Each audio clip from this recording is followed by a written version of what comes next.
Consternations, Lyle works with the Viking speaks. Today is day 30, the 90-day video challenge. 1/3 of the way through here. It's also the last day of 2020. Now, I know for most of y'all, this couldn't have come fast enough, right? I mean, this year's been pretty crazy. I've said that many times. Whoopsie. But on this last day of the year, yesterday we talked about reflections. Today I'd like to talk about regret. Now, there's been plenty of times where I've been asked, and I'm sure many of you have been asked, if there's anything you could go back and change, would you, and what would it be? Now, this is only a personal belief, but I believe, honestly, it's a fool's errand if you believe there's nothing you would change. It's an idea that you're perfect.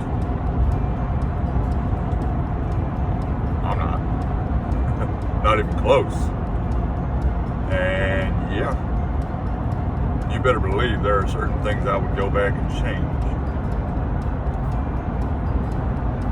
But since time travel is not something we've been able to develop just yet, and besides, even traveling in time to alter the past would have cataclysmic effects in the future, if you believe in that stuff.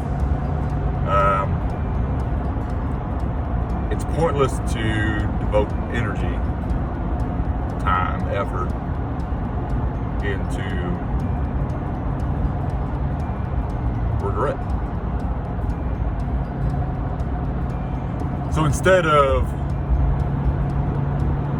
being constantly down or regretful for the things you did wrong, or the things you could have done better, or the things you wish you had done differently,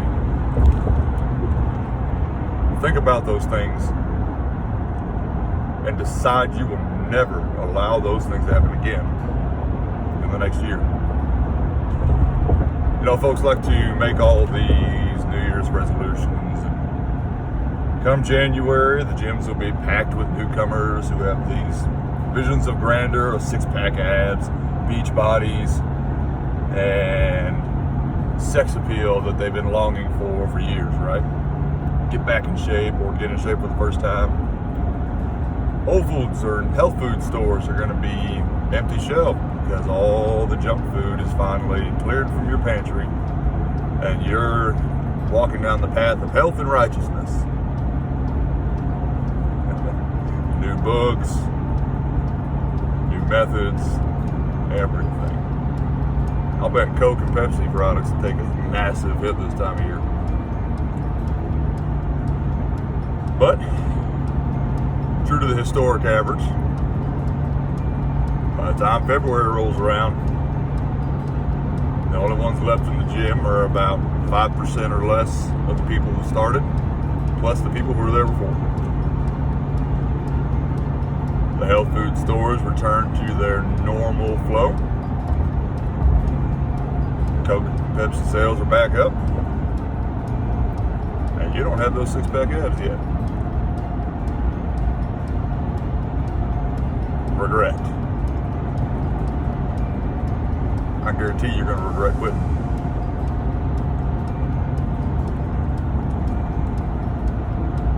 Spend the time.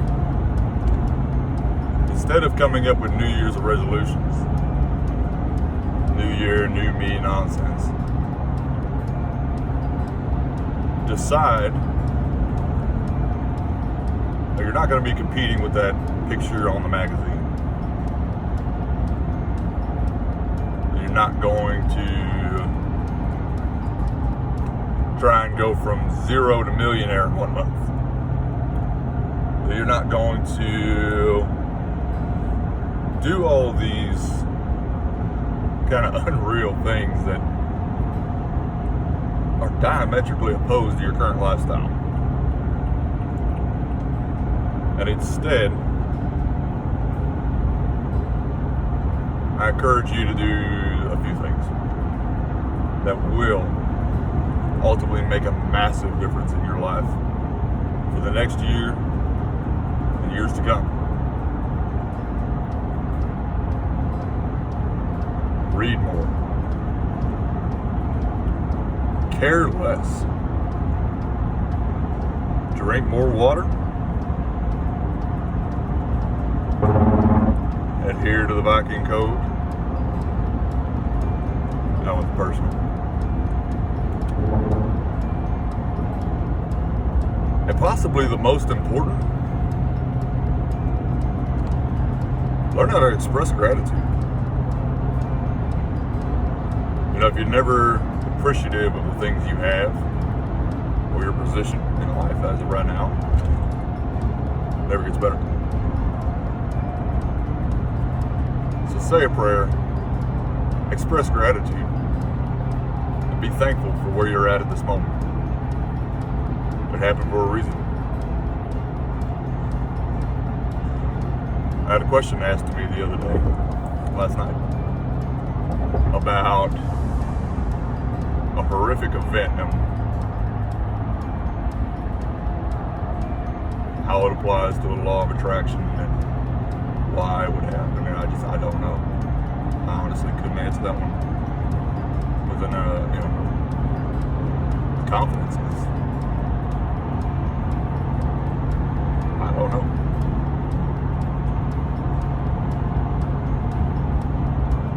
Something, that I'm guilty of in the past that I've heard called analysis paralysis is we get stuck in this kind of method of overthinking things. In the book, The Subtle Art of Not Giving a Fuck, it's called the feedback loop, where you immediately begin to come up with a negative thought pattern that says, let's say you got something good, right? You immediately begin to go down the path of, well, that's not what I really wanted. Why did I get that? Shoot, now if I got that, did I do the right thing? Or perhaps it's, I really didn't deserve this. It's probably not going to last anyway, or so on and so forth. Come up with about 15,000 other negative thought processes, and it just goes into a constant negative loop. And ultimately you end up sabotaging yourself. It can happen in any facet of life.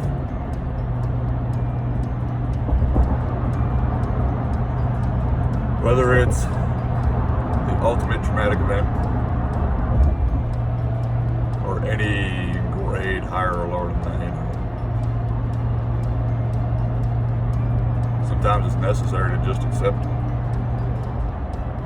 There's just going to be things we don't understand. And that's all right. We're not put out here to understand every single thing that happens to us.